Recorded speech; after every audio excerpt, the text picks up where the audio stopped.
known to man. I like because it. I think they're very worried about not hearing you. Quiet talker. I've heard you're really quiet and you're not really like huge into the whole publicity scene. So they thought they would catch everything by giving me the You can largest. chase me with it as well if I try and avoid I you. can beat you. I have a lot of aggression today. Okay. I heard you have a head cold today, though. I'm not feeling great. I think it's stress. I think, yeah. Stress? Well, our film comes out tomorrow, so. What do you think is going to be the difference about releasing it in the U.S. versus releasing it in the U.K.? Well, we haven't done anywhere yet. US is first. Well, this is a screening. Yeah, I know, it's like kind of close. It's like, you know, pre-ejaculatory release. I don't know. Well, that's all right, because I got pre-movie tension, so perfect. Good, you should. Okay, so my question for you, I actually have a lot. Yeah. What was the biggest challenge in making Moon, since that's what we're talking about today? Well, making a science fiction film for $5 million. I mean, that's kind of Yeah. nobody does that, and for a good reason. I mean, we came up with a way of doing it and approaching it, and it was kind of very unique, and it was very much sort of fitting a puzzle together. But it's a real challenge to try and, because people expect a certain amount of production value, and they expect visual effects, and we were able to do that, but only because we approached it in a very strategic way. Okay, and next you have coming Mute. Hope so. Can you tell I hope us so. Anything at all? Just that it's kind of a future city thriller. It takes place in a future Berlin, and it's very different than Moon. It's got more than one actor. Yay! hey now, Kevin Spacey was in there. That's true. Sorta. No, that's absolutely true. I can't He take was that away from him. unforgettable. Absolutely. Gertie? Hello?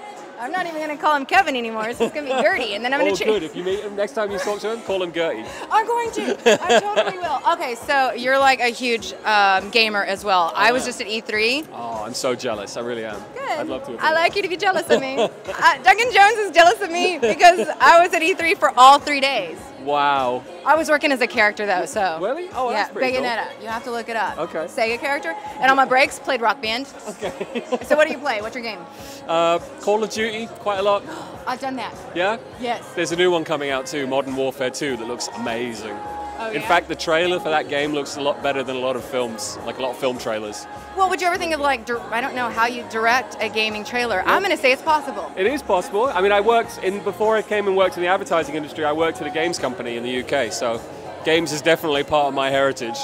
And I'd love to get back to it. I'd love to do a little bit of it. Okay, so also in the sci-fi thing, I actually even know what a Mobius continuum is because I used to read a lot of Brian Lumley because I'm a geek and a half. And so I want to say, okay, who is... I know, it's so bad. I mean, the fact that I would know that and the vampiri.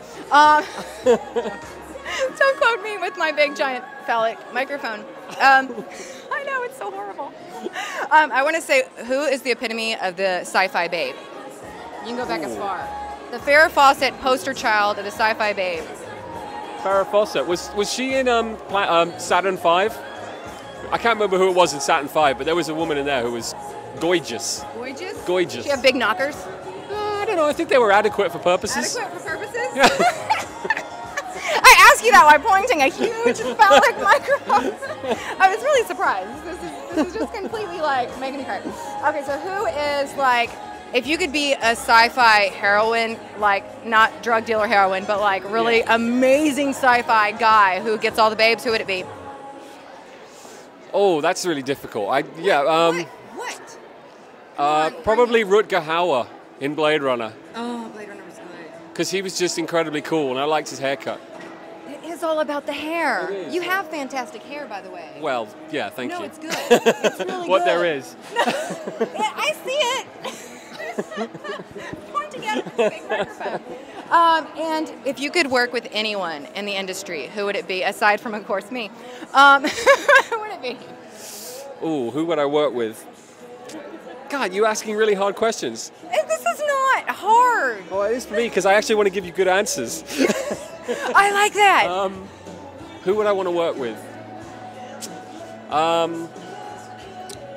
Pretty much who would you want to sit down and have coffee with? Therefore, you put them in a film. And you're like, hey, now we get to have coffee because you're forced to. I think it would be kind of cool to work with George Clooney one day. I think I find him incredibly charismatic, and I always everything I've seen him in, I find him really good in. So You know, they say he is the last true film star. Yeah? Like the real epitome of the je ne sais quoi or whatever, Yeah. of the film star.